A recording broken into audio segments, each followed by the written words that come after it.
사회 곳곳에 갈등이 존재하고 있습니다. 집에서도 부모 자식 간에 분쟁이 있어요. 고부 간의 갈등이야 역사가 오래됐죠. 경제적인 그런 갈등이 있습니다.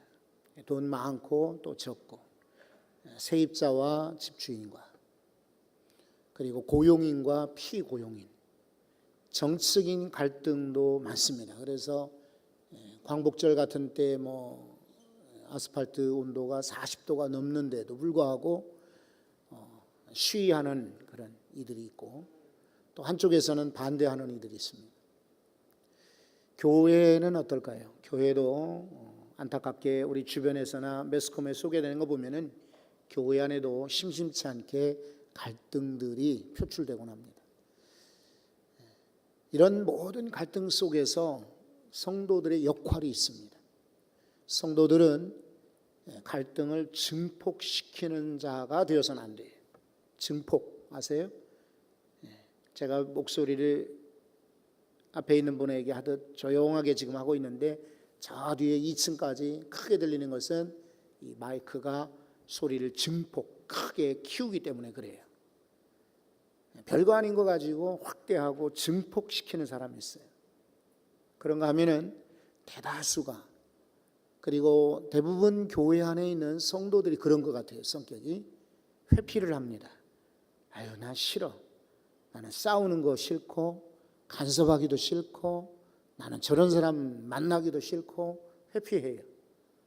정말 아쉬운 것은 우리 주님께서 화평케 하는 자는 복이 있나니 저들은 하나님의 아들이라 일컬음을 받을 것이라고 하셨어요. 그런데 화평케 하는 자, 즉 조정하거나 또 분쟁을 해결한다든지, 또 오늘 제목처럼 중재하는 사람들은 거의 보이지 않습니다. 대다수가 피하는 거죠. 아니, 내가 그래도 일주일 내내 참 힘들게 복잡한 삶을 살다가 교회 왔는데 교회에서조차 누구랑 이렇게 싸우는 데 개입하고 싶지 않아요. 나는 교회 와서 그냥 편안히 예배드리고 은혜 받고 싶어요. 이거 위험한 생각이에요. 주보 앞면에도 적었습니다만, 우리가 예배를 드리는 이유는 단순히 마음이 편안하고 위로받고 힘을 얻기 위해서만 예배 드리는 거 아니에요. 예배 원칙은 1번, 하나님께 영광입니다. 왜냐하면 하나님이 예배를 원하세요. 그리고 이 땅 가운데 우리를 교회로 모아주신 것은 교회가 사역도 중요하고 여러 가지 배우기도 하고 지역에 섬기기도 하고 활동도 하고 모임도 갖고 친교도 나누고 좋습니다만, 최고의 교회 모이는 목적은 예배하는 백성들로 우리를 삼으신 거예요. 그래서 하나님께 예배하는 것, 영광 돌리는 것이 1번이에요. 1번 예배의 목적이에요. 그 다음에 부수적으로 하나님이 베푸시는 은혜가 있고 힘이 있고 때로는 도전이 있고 감동이 있고 다시 한번 나 나가서 열심히 살아봐야지 하는 그런 힘을 얻는 것이 예배의 효과지요. 그런데 많은 분들이 이런 하나님의 도전하심, 하나님이 이렇게 살라라고 명령하신 부분은 무시한단 말이죠. 그리고 나는 그냥 단순히 은혜만 받으면 돼. 나는 오늘 예배를 통해서 마음의 평안을 좀 얻었으면 좋겠어. 그것은 예배자가 아니라니까요. 즉, 그러므로 갈등의 요소가 참 다양할 때 세대 간의 갈등은 어떻습니까? 옛날하고 다르잖아요. 이제는 젊은이들이 어른들과 막 대결하려고 하고, 그리고 함부로 합니다. 남녀 간의 갈등은 어떻습니까? 지금 해화동에 가면은 매주 토요일마다 시위하고 있어요. 왜 남성들 위주로만 이런 직장과 나라의 정치며 또 혹은 이런저런 사법의 그런 원칙들이 왜 남성 위주로 되어 있느냐? 이 사회가 왜 이런가?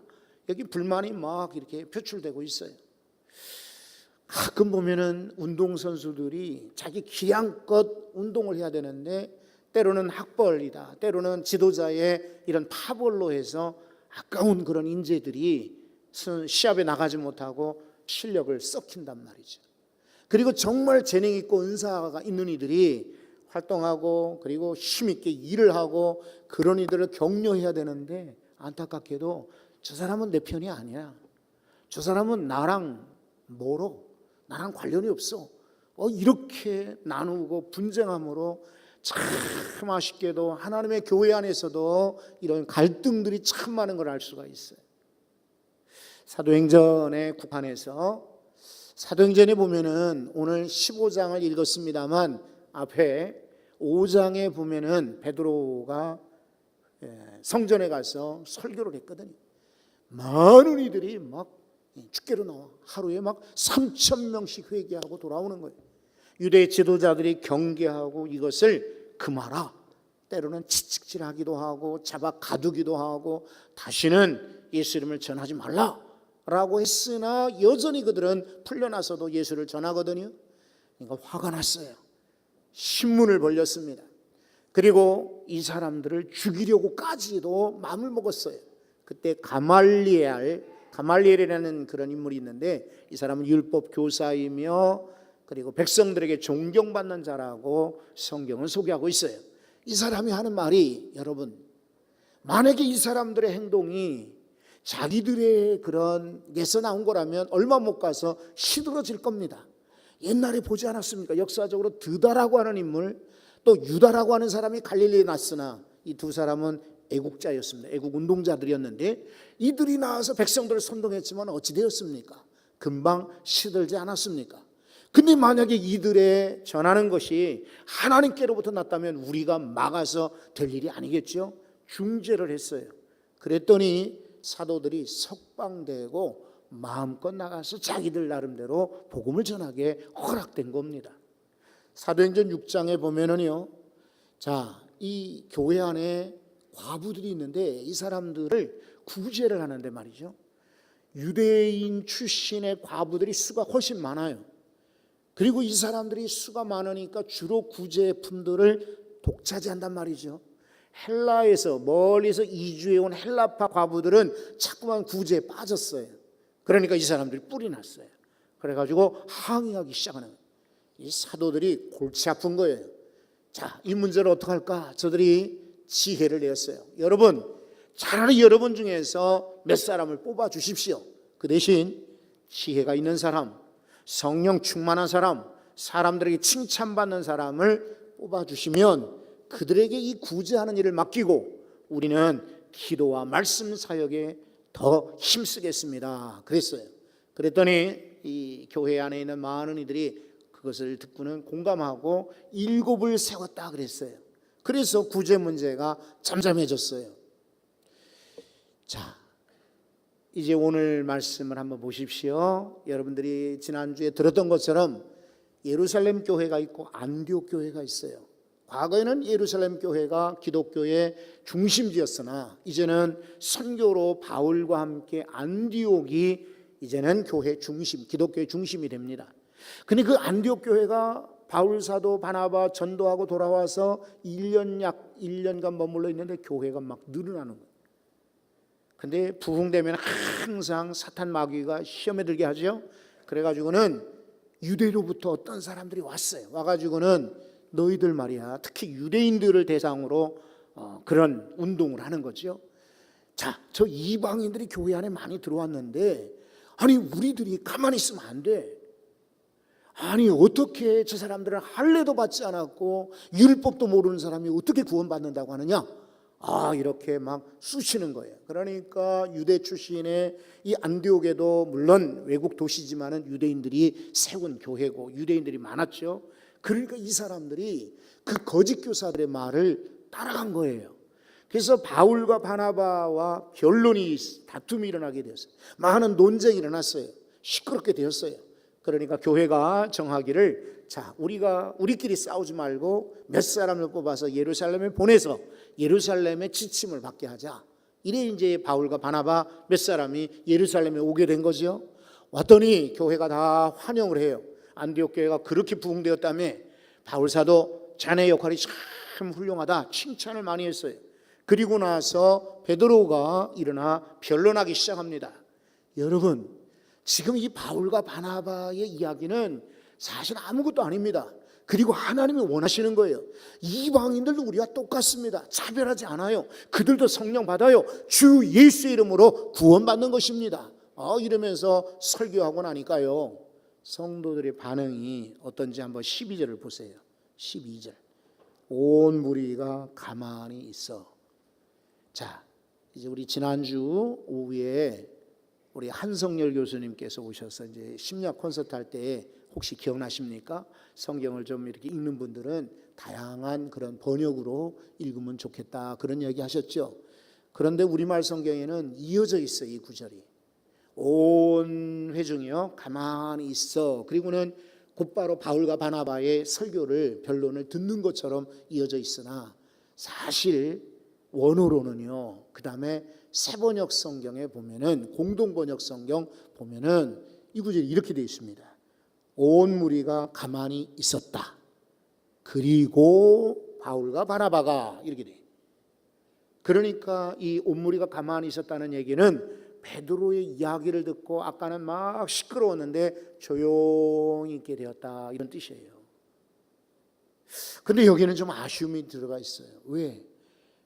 베드로의 간증, 베드로의 변론을 듣고 맞아요, 이방인들도 우리와 똑같아요, 이렇게 사람들이 일어나야 되는데 거기에 이제 반응이 없는 거지요. 그러니까 바나바와 바울이 또다시 자기들이 이방인들에게 복음을 전했을 때 하나님이 어떻게 기적이나 표적을 일으키셨는지를 이제 설명하는, 선교 보고를 하는 겁니다. 그러니까 사람들이 이제 웅성웅성하게 되었어요. 그런데 이때 야고보라는 사람이 등장하는 거죠.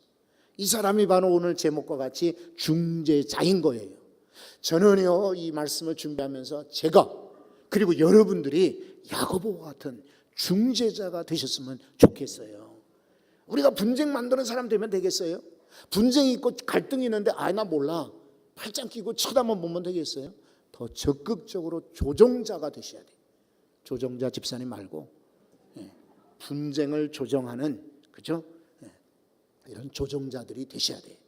자, 그러면 이 여기서 갈등을 중재, 조정하는 몇 가지 원칙을 찾아볼 수가 있거든요. 그래서 한번 여러분과 그 말씀을 찾아보려고 합니다. 12절 보세요. 12절 다시 한번.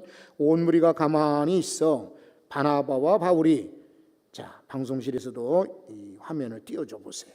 성경 구절을. 바나바와 바울이 하나님께서 자기들로 말미암아 이방인들 중에서 행하신 표적과 기사에 관하여 말하는 것을 듣더니, 그러죠. 제 1번 원칙, 듣더니 그래. 갈등을 조정하거나 갈등을 중재하려면요, 들어야 돼요. 듣되 한 사람의 이야기만 듣지 말고 이 사람의 얘기도 듣고 저 사람의 얘기, 갈등 당사자들의 이야기를 다 들어봐야 돼요. 근데 우리는 대부분 그렇게 안 해요. 그냥 내가 좋아하거나 선별적으로 듣거든요. 내가 듣고 싶은 이야기, 내하고 친한 사람, 나랑 관련이 있는 사람, 내가 좋아하는 사람, 나랑 좀 사이가 좋은 사람들 얘기만 들어요. 그러니까 갈등이 해결이 안 돼요. 여기 듣는다, 이 말은 경청이지 않습니까? 경청은 무시하며 나 몰라, 저 쓸데없는 얘기야, 이렇게 듣는 게 경청 아닙니다. 이 경청이란 말은요, 원어에 그대로 보면 몸을 숙여서 기울여서 듣는다, 이런 말이에요. 이렇게 뒤로 앉아 듣는 게 아니라 수그려서 앞을 향하여서 듣는 게 진짜 경청이에요. 딴 데 신경 쓰지 않는 거죠. 오직 그 얘기만 듣겠다. 그리고 양쪽 이야기를 듣겠다. 이것이 조정의 원칙, 혹은 중재의 1번 원칙이라니까요. 두 번째. 자, 말을 마침에 야고보가 드디어 대답을 했다 그랬어요. 말을 마침에. 누가 말을 마쳤습니까? 바울과 바나바가 말을 마쳤어요. 여러분, 이 야고보는 누구냐면 예수님의 친동생이에요. 나사렛에 예수님께서 가셨을 때 사람들이 믿지 않았어요. 저 목수의 아들이 아니냐. 야고보와 시몬과 유다와 요셉의 형이 아니더냐, 형제가 아니냐라고 이야기했단 말이에요. 예수님의 친동생이 남자들만 4명이 있었어요. 그러니까 마태복음과 마가복음에는 그 이름들을 소개해요. 그 중에 제일 먼저 마태복음이나 마가복음에 야고보 이름이 제일 먼저 등장하는 걸 볼 때에 성경의 관례에 의하면 먼저 등장하는 이가 첫 번째예요. 그러니까 큰 동생인 거죠. 바로 아랫 동생. 이 사람은 원래는 예수님을 형제로만 알았어요. 그러다가 예수님이 고난당하고 죽음당하고 십자가에 달려 죽고 나서 부활하는 걸 목격하고는 야고보가 변합니다. 그래서 사도행전 1장 앞부분에 보면 제자들이 모여서 기도할 때에 120명이 모였을 때 예수의 어머니도 계시고 여자들도 있고 예수의 형제들도 있더니 바로 이 야고보와 형제들도 같이 기도하다가 성령을 체험하게 돼요. 초창기에는 베드로가 예루살렘 교회의 제일 큰 그런 지도자였어요. 그런데 이 베드로가 사도행전 12장에 보면 옥에 갇혔다가 나온 적이 있어요. 나왔을 때에 그냥 예루살렘 교회를 지켰으면 좋았는데 베드로는 떠난 적이 있어요. 야고보 형제들에게 이 말을 전하라 그러고 떠났어요. 왜 그랬느냐면 그 당시 예루살렘 교회가 야고보 베드로에 대해서 트집을 잡았거든요. 왜 고넬료의 집에 가서 이방인들과 함께 음식을 먹더냐. 베드로가 간증하고 소개했어요. 그들에게도 성령이 임하였더라. 내가 안 가려고 처음에는 막 저항했으나 하나님이 환상을 보내주셔서 할 수 없이 갔다. 그렇게 얘기했는데도 예루살렘 교회는 꽉 막힌 사람들이었기 때문에 베드로를 인정하지 않았어요.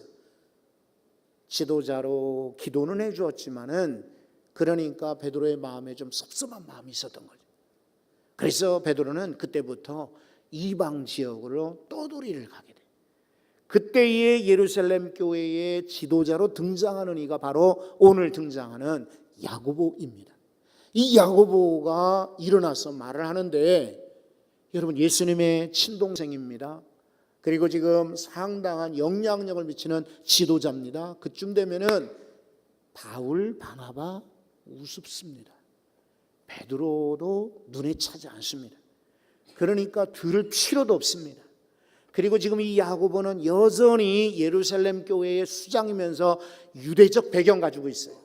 자신도 마음속에는 그래도 이방인들도 율법을 따라야 되는데 할례를 받아야 되는데 이런 마음이 들어있어요. 그런데 여러분 여기서 참 중요한 것은 이 야고보가 자신의 지위나 자신의 권력, 자신의 어떤 위치를 이용해서 떠들지 마, 조용히 해, 고만해, 여러분 이러지 않습니다. 말을 끝까지 다 듣지 않아요. 말을 마친 다음에 대답을 하죠. 여러분 이것을 우리가 주목해야 합니다. 중재자가 되려면은 양쪽의 이야기를 다 듣고 중간에 끊는 것이 아니라 끝까지 들어주는 인내심이 필요합니다. 우리 사실은 저도 그렇게 설교하지만 안 될 때 많아요. 끝까지 잘 못 들어주죠. 그러나 이 야고보는 여전히 말을 마칠 때까지 기다립니다. 그리고 다 마치고 나서 형제들아 이제 내가 한번 이야기해보겠다. 그러면서 그 다음에 이제 등장하죠. 세 번째 원칙 14절을 말씀 한번 보세요.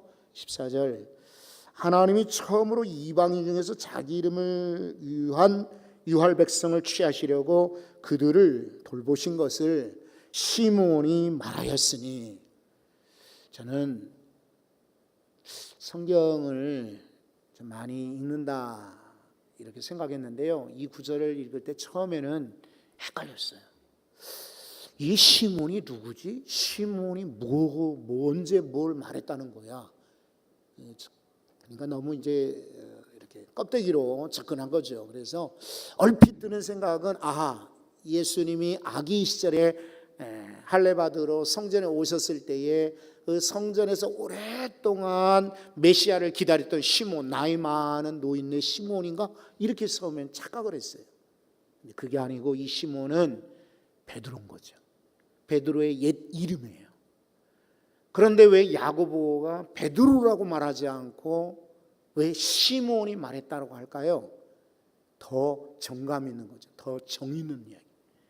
예수님 때문에 이름이 베드로라고 변경이 되었지만은 여전히 야고보는 시몬, 옛날의 시몬을 기억하고 예전 이름을 불러줘요. 따뜻한 그런 애정이 여기 묻어 있는 겁니다. 그리고 더 중요한 것은요, 잘 들어보세요. 지지하는 겁니다. 지지. 베드로가 이야기했을 때에 에이, 베드로 지금 그런 필요 없는 얘기를 했어. 그런 얘기 아니야. 라고 만약에 반박하고 자신의 얘기했더라면은 아마 이 얘기가 잘 안 됐을 거예요. 조종자, 중재자가 못 돼요. 근데 우리 모임에서 회의할 때 그런 얘기 많이 듣지 않습니까? 회장님이 나와가지고 이런저런 얘기하면은 그러면 회장님 말씀이 정말 맞아요. 그런데 이런 제안은 어떨까요? 이렇게 해야 회장도 얼굴 살고 막 힘이 날 거 아니에요. 근데 회장님, 의장님 아닙니다. 바로 오늘 말씀을 잘 들어보세요. 시몬이 말한 게 옳다. 우리가 회의하거나 대화하다 보면은요, 상대방이 다 옳지 않아요. 그렇죠? 다 옳던가요? 나랑 달라요. 그리고 좀 이렇게 떨어지는 경우도 있어요. 그리고 전혀 안 맞는, 이치 안 맞는 그런 얘기하는 경우도 있어요. 그때에도 맞아요. 저 권사님께서, 저 장로님께서, 저 집사님이 훌륭한 제안을 해주셨다. 맞는 이야기다. 이렇게 인정하고 지지한 다음에 그 다음에 자기 얘기를 하는 거예요. 야고보는 지금 그렇게 하고 있어요. 우리는 지금 그러질 못해요. 매우 인격적이고 매우 존중하지 않습니까? 시몬이 말한 거 옳다. 아주 쉬운 것 같지만은 우리 그렇게 잘 안 해요. 나랑 의견이 다를 때는 무조건 반대부터 해요. 그게 아니고 그래요, 목사님 말씀이 참 맞아요. 그런데요, 저는 또 다른 생각 가지고 있어요. 집사님 아이디어가 정말 필요한 것 같아요. 그런데 덧붙여서 제가 이렇게 얘기하면 어떨까요? 실제적이죠? 중재는 이론이나 학설이 아니라 실제여야 합니다. 야고보는 그런 점에서 좋은 본을 우리에게 보여줘요. 또 하나, 자, 네 번째 15절에 보십시오. 야고보는 자기 이야기를 먼저 하지 않습니다. 시몬을 지지하고 칭찬한 다음에 곧바로 선지자들의 말씀이 일치하더라. 성경 말씀을 인용합니다. 그리고는 아모스서에 대한 구절을 지금 이렇게 줄여져 있는데 바로 이것은 아모스서를, 구약 아모스서를 인용한 겁니다. 성경 말씀이 중재의 원칙입니다. 내가 아무리 경험이 많고 아무리 지식이 많고 내가 아무리 아는 것이 많아도 내 지식, 내 경험 가지고 사람들이 감동하거나 따라오지 않습니다. 그러나 하나님 말씀은 사람들이요 변화를 일으킵니다. 거기에는 다 숙이게 되어 있습니다. 하나님 말씀이 그렇다는데 누가 거부하겠습니까? 그리고 실제로 우리가 일터에서나 가정에서도 하나님 말씀의 원칙으로 우리가 중재한다면 사람들에게 불만이 없을 거예요.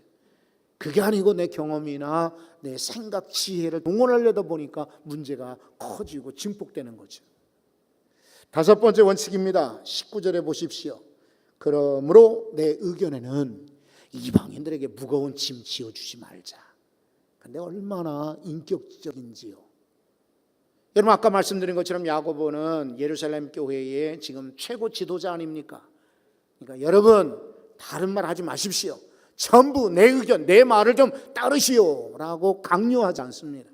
중재자는 그렇게 해서는 안 돼요. 시몬의 말이 옳다.